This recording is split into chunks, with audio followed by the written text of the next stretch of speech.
pourquoi nous adonnons-nous à toutes ces coutumes étranges? Bien que Noël, selon l'Église catholique et certaines églises protestantes, soit officiellement la célébration de la naissance du Christ, tout ce que nous faisons pendant les fêtes de Noël n'a quasiment aucun lien avec le christianisme. Noël est attrayant pour presque tout le monde, car cela représente beaucoup plus qu'une simple fête religieuse. C'est devenu un événement national, même international. Des gens qui n'ont jamais mis les pieds dans une église pendant toute leur vie adulte continuent de célébrer la tradition de Noël sans le remettre en question. Généralement, ils n'ont aucune idée de ce qu'ils font. Parce que normalement, c'est une tradition et puis on se plonge là-dedans, on en fait. De nombreuses traditions modernes de Noël se focalisent sur un personnage imaginaire qui aime les enfants, qui vole dans un traîneau mythique à vitesse supersonique. Qui sait, ce personnage-là, il sait qui a été gentil ou méchant et ce personnage-là va apporter de beaux cadeaux à ceux qui se sont bien comportés. En parlant des enfants, je parle ici du Père de Noël, bien entendu, tout le monde sait qu'il n'existe pas. Mais, Aurel Gilbert, considérez un instant le scénario suivant. S'il existait un être qui aime les enfants, voyager à la vitesse de la pensée et qui connaît toutes nos actions et nos pensées, un être qui saurait réellement si nous avons été bons ou mauvais et qui nous récompenserait selon nos œuvres. Cet être existe vraiment. S'il s'agit d'un être qui existe, il n'y a aucun être qui peut être de cet être-là, c'est le Christ. Mais pourtant, on nous vend le Père de Noël. Ça veut dire qu'il devient plus populaire que notre Seigneur et Sauveur Yahshua qui a donné sa propre vie pour le pardon de nos péchés. Alors, les petits-enfants, Yahshua, il y a une illustration que nous trouvons dans Matthieu chapitre 19, versets 13 à 15. Alors, Yahshua, il dit, alors, on amène à Yahshua les petits-enfants afin qu'il leur impose les mains et prie pour eux. Mais les disciples les repoussèrent et Yahshua dit, laissez les petits-enfants et ne les empêchez pas. Laissez les petits-enfants venir à moi, car le royaume des cieux est pour ceux qui leur ressemblent. Et Yahshua leur imposa les mains et il partit. La bénédiction de Yahshua sur les petits-enfants. Et on nous vend le Père de Noël, on oublie notre Sauveur Yahshua, lui qui aime vraiment les petits-enfants. Oui. Il y a un élément extrêmement important qu'il faut ajouter ici. Il y avait un dieu qui s'appelait Moloch. C'est pas pour rien que les Pères Noël sont toujours en rouge. Et ce n'est pas pour rien non plus, c'est toujours les enfants. Noël tourne autour des enfants. Il y a des cadeaux aux enfants, des jouets aux enfants, toutes sortes de choses pour les enfants. Et le Père Noël habillé en rouge. Il y avait un dieu qui s'appelait Moloch. Et les prêtres de ce dieu-là, qu'est-ce qu'ils faisaient? Ils vont mettre enceinte des jeunes filles. Et 9 mois après, ces jeunes filles vont accoucher. Et 3 mois après, ils vont prendre cet enfant. Et cette femme-là va tomber enceinte uniquement pour que ces enfants soient sacrifiés au dieu Moloch. Et une fois l'enfant tué, on prend le sang de l'enfant, les prêtres vont boire le sang de l'enfant. Et c'est pour cette raison le Père Noël, qui est comme le représentant, le prêtre de ce dieu Moloch, s'habille en rouge, symbole de sacrifice de ses enfants, et cela se passait le 25 décembre. À chaque 25 décembre, il y avait ces sacrifices de dizaines, de centaines d'enfants. Et aujourd'hui, en Afrique, il y a actuellement, pendant qu'on se parle, en Afrique, il y a une usine d'enfants. Il n'y a que des femmes qui travaillent dans cette usine-là, et tous les enfants qui sont nés dans cette usine-là n'appartiennent pas à leur mère. Ce sont des factories d'enfants. Et qu'est-ce qu'ils font avec ces enfants-là? Ce sont des enfants qui vont sacrifier à leur Dieu. Et aujourd'hui, pendant qu'on se parle, il y a beaucoup de sacrifices d'enfants qui se font sur notre planète. Et des gens qu'on ne soupçonne même pas. Et il y a une autre forme de sacrifice qui est acceptée par la société, c'est les avortements. Les avortements, c'est une autre forme de sacrifice d'enfants que les gens faisaient du temps de Moloch, du dieu Moloch. Aucune différence. Sauf qu'aujourd'hui, les gens ont du pouvoir. Tout ça passe, il y a même des lois qui protègent les gens, qui leur permettent de tuer des enfants, de sacrifier des enfants. Et lorsqu'ils avortent ces enfants, peut-être les autres, ils ne savent pas, ils sont en train d'offrir ces enfants à ce même Dieu, le dieu Moloch. Et cela se passait le 25 décembre. Et tout ce que nous venons de constater, les gens restent la tête dans le sable. C'est comme rien n'était. Et ils adorent un Dieu qui n'est pas le vrai Dieu. Alors, c'est comme ils nous rendent comme des égarés. Et on perd toute forme de lucidité parce que tout tourne vers l'argent. Parce que dans cette période où nous sommes actuellement, les commerces, l'argent se brasse par des milliards à travers le monde. Alors, allons dire à ces gens de laisser faire cette date consacrée au Dieu Soleil, pour abandonner l'argent. Écoute, on veut même choisir l'argent pour sauter la planète. Ça, c'est l'égarement total.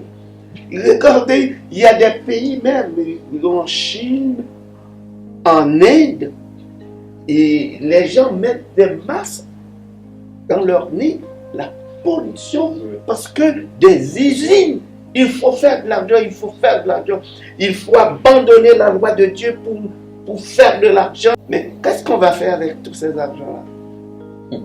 Et il y a dans cette période où on parle de charité. Regardez, il y a des pays, il y a des enfants actuellement qui meurent de faim. Il y a des pays en guerre, Yémen. Pourquoi on est en période, vous dites, on est en période de Noël, une période de charité, oui, tout le monde donne pour les plus pauvres. Les Yéménites, les enfants yéménites, les enfants africains, les enfants de l'Inde, même en Chine, qui est un pays qui a beaucoup d'argent, il y a des enfants actuellement qui crèvent.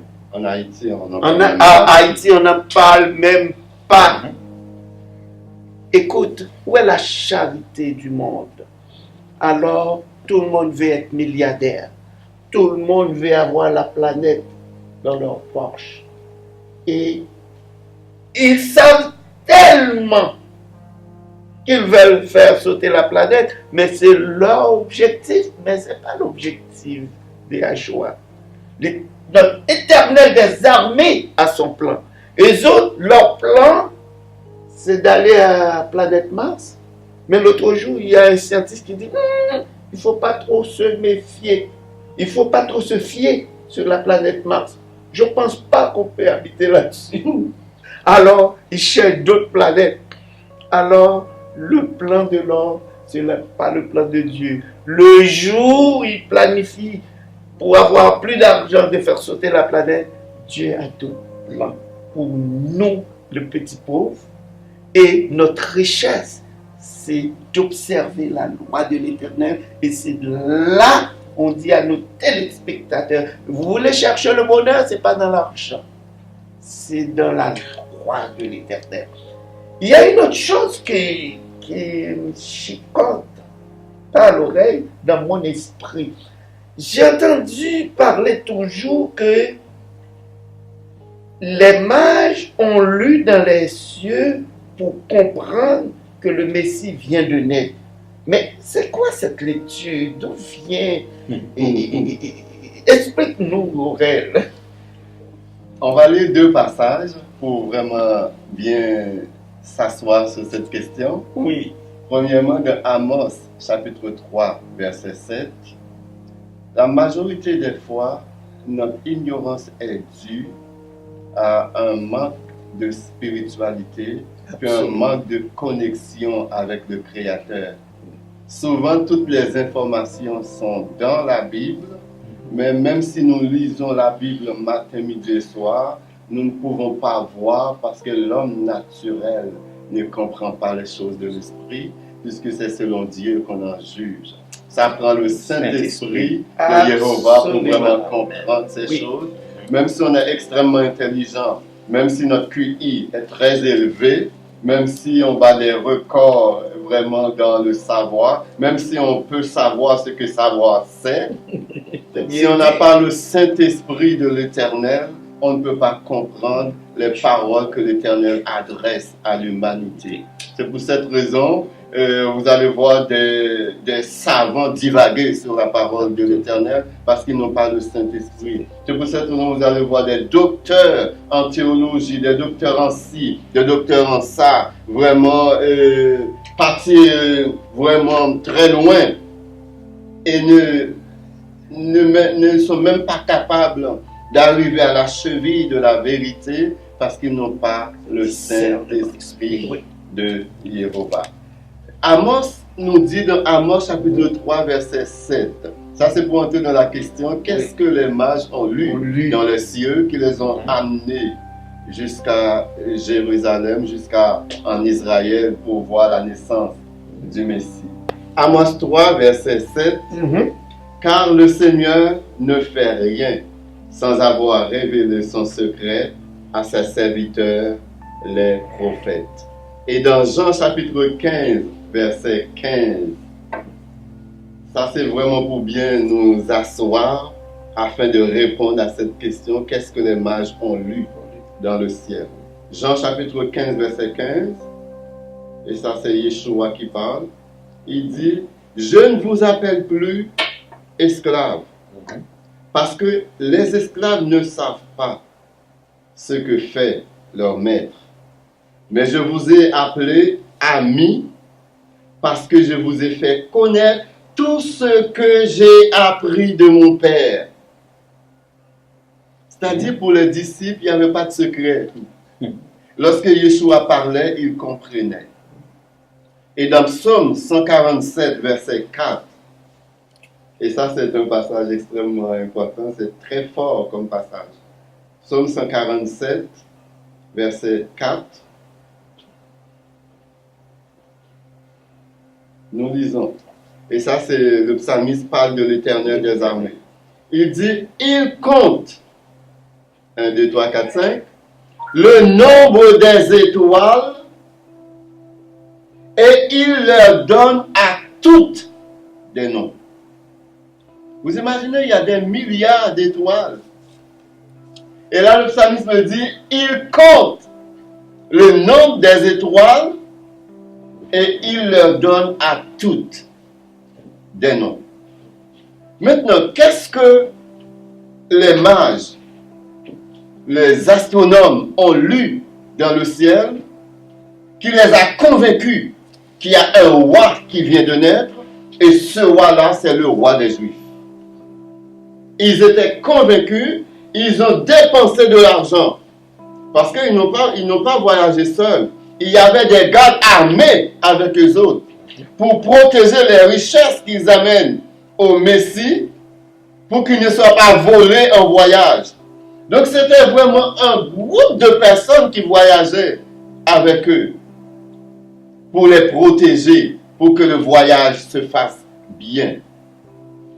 Parmi les noms, les planètes, les étoiles que l'Éternel a nommées, on va voir quelques-unes qui ont un lien direct avec la naissance de Yeshua et qui ont un lien direct avec ce que les mages, les astronomes ont lu dans le ciel.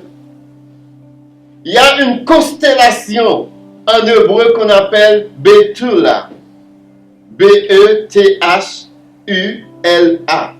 Ça c'est en hébreu. Et en français, c'est Vierge. En latin, Vigo. Et souvent, quand vous allez voir, il y a des gens, quand ils prennent le journal, ils vont voir tout de suite leur signe astronomique, astrologique. Pour dire, ah, est-ce que tu es vierge? C'est de ça qu'ils parlent. Quand ils parlent si tu es vierge ou Capricorne ou Cancer, ils font référence à des constellations dans le ciel. Et l'Éternel a donné des noms à ces constellations, il a donné des noms aux planètes, il a donné des noms aux étoiles. Donc cette constellation qu'on appelle Vierge, et aussi une autre constellation qu'on appelle Melek, Melek en hébreu qui veut dire roi, et une autre constellation qu'on appelle Ariel, qui veut dire lion, une autre constellation qu'on appelle Sédek, qui veut dire le roi. Donc, Daniel a expliqué à ses astronomes que lorsque vous voyez une pleine lune au-dessus de la tête de Betula, qui est la Vierge, et à ses pieds, vous voyez une constellation qu'on appelle Ariel. Vous voyez en même temps, réunis dans le même tableau, Melek, qui est le roi. Ça, il faut être sûr à 100% que le roi des Juifs vient de naître. Et les astronomes ont gardé cet enseignement-là et ils l'ont transmis de génération en génération. Et cela se passait 500 ans avant la naissance du Messie. Donc, ils ont été enseignés par Daniel. Ils ont reçu des ordres de la part de Daniel. Ils ont reçu des présents de la part de Daniel qui venaient des richesses de Daniel qu'ils doivent amener. C'est pas un hasard que les astronomes ont dit on va tenter notre chance. Ça se peut qu'ils soient. Non, ils étaient sûrs à un point tel qu'ils ont amené tous les présents. Et non seulement ils ont amené tous les présents nécessaires, les présents qu'ils ont amenés, c'était des présents qu'on offrait au roi. Donc ils savaient qu'ils allaient rencontrer le Messie Yeshua lorsqu'ils arrivaient en Israël, lorsqu'ils arrivaient à Jérusalem, lorsqu'ils arrivaient à Bethléem. Et ils étaient si convaincus que c'était un roi qui venait de naître, ils sont allés voir directement Hérode. Parce qu'ils ont dit, si c'est un roi, ça doit provenir du palais royal.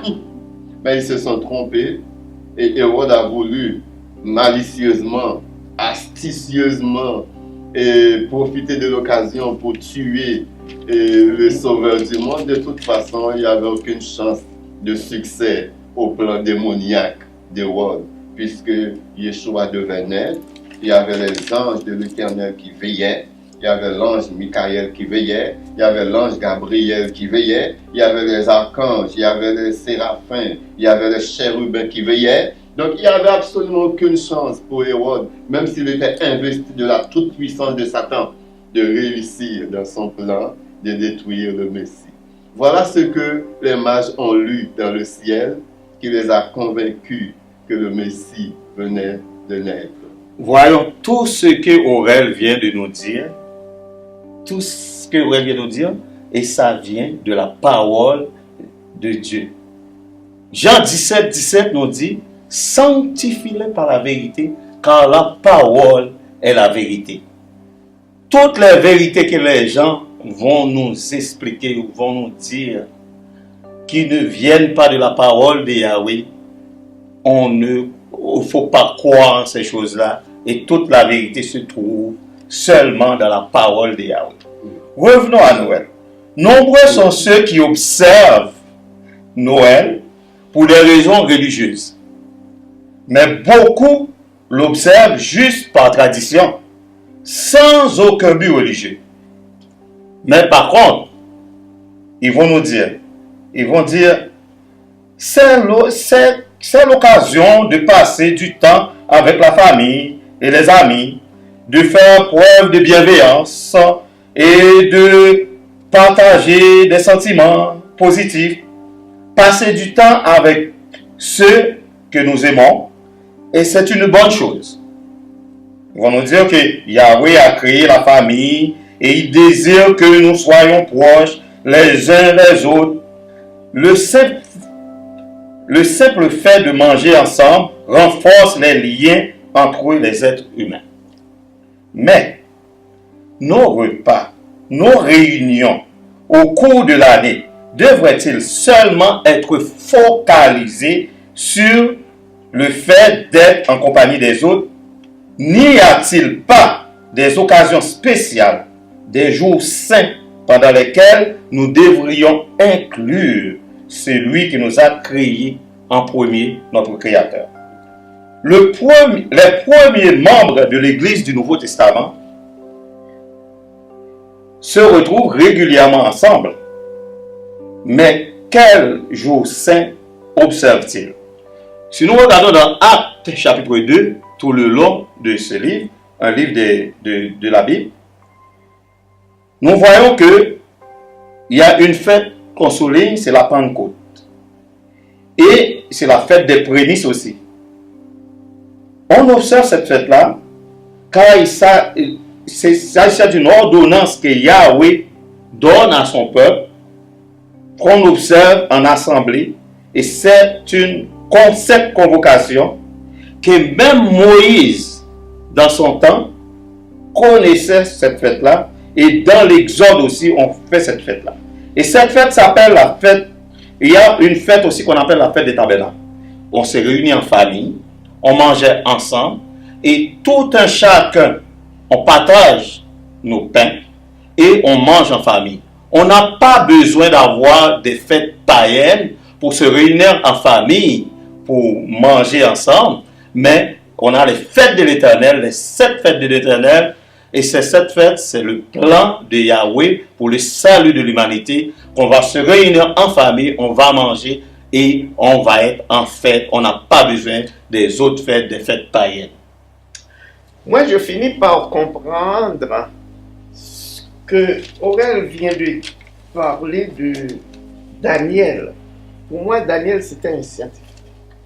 La façon dont Daniel a inculqué ses connaissances aux astrologues, aux magiciens, pour qu'ils puissent détecter d'avance la venue de Yahshua. Et il y a une différence qu'on peut faire entre les savants de ce siècle et les savants d'aujourd'hui. Les savants avant, comme Daniel, c'était des gens qui puisaient leur connaissance par rapport à leur adhésion à Yahweh. Leurs connaissances viennent de l'être suprême. Alors, à partir, c'est pourquoi aujourd'hui, même certains scientifiques n'arrivent pas à comprendre les scientifiques avant. Il y a même des phénomènes qu'on étudie, qu'on essaye de détecter, on n'arrive pas. Parce que même jusqu'à présent, quand on parle des pyramides, ça donne aux ingénieurs, aux scientifiques actuellement, c'est une sorte d'énigme pour eux autres. Et les scientifiques d'aujourd'hui, ils font confiance à leur propre connaissance. Pour eux autres, tout vient de la nature. Alors, les scientifiques avant, ils font confiance à Yahweh et quand ils ont besoin de certaines connaissances, ils demandent à Yahweh. Et voilà la différence qu'on peut faire maintenant entre les scientifiques d'hier et les scientifiques d'aujourd'hui. Alors, est-ce que tu veux conclure pour nous? Je me sens vraiment content de cette émission parce que nous avons vraiment nous avons démasqué beaucoup de choses que les gens prenaient pour acquises, que ce sont des choses que nos pères nous ont léguées. Il y a un passage de la Bible, je ne m'en souviens pas où, il dit « Nous avons hérité des mensonges de nos pères ». Oui. Je pense qu'il est venu le temps de nous débarrasser de ces mensonges. Il est venu le temps de nous débarrasser de cette tradition humaine, de cette tradition païenne. Il est venu le temps de nous débarrasser de ces liens ancestraux qui nous attachent aux mensonges, de sorte qu'on devient aveugle pour la vérité. Donc, je pense que le Saint-Esprit va ouvrir les yeux de plus d'un afin qu'il puisse voir la lumière, même si c'est une petite lumière qui scintille au loin, mais au moins qu'ils puissent voir la lumière et s'approcher. Plus ils vont s'approcher de la lumière, plus la lumière va devenir éblouissante, plus ils risquent d'être ébahis parce qu'ils vont découvrir, parce que la vérité, c'est ce que nous recherchons.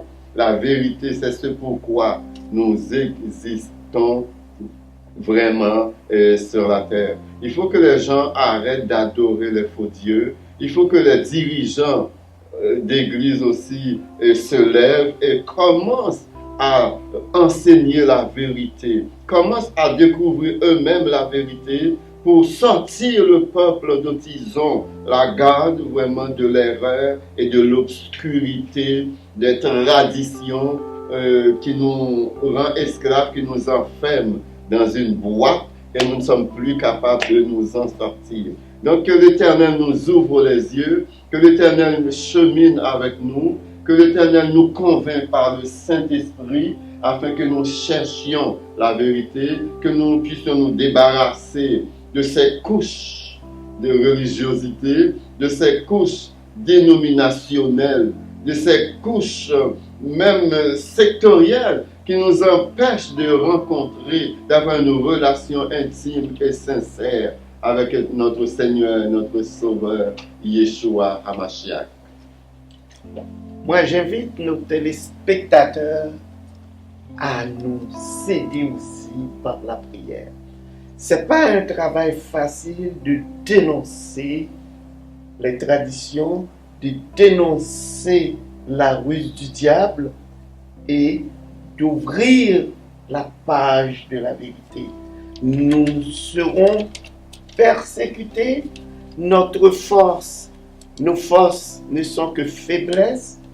Vous avez un devoir à faire, à nous aider à passer à travers toutes nos épreuves et nous allons remporter la victoire parce que Yahweh va nous aider à passer à travers. Tout à fait. Il y a une leçon dont nous devons toujours nous rappeler, que la véritable Église est un petit troupeau.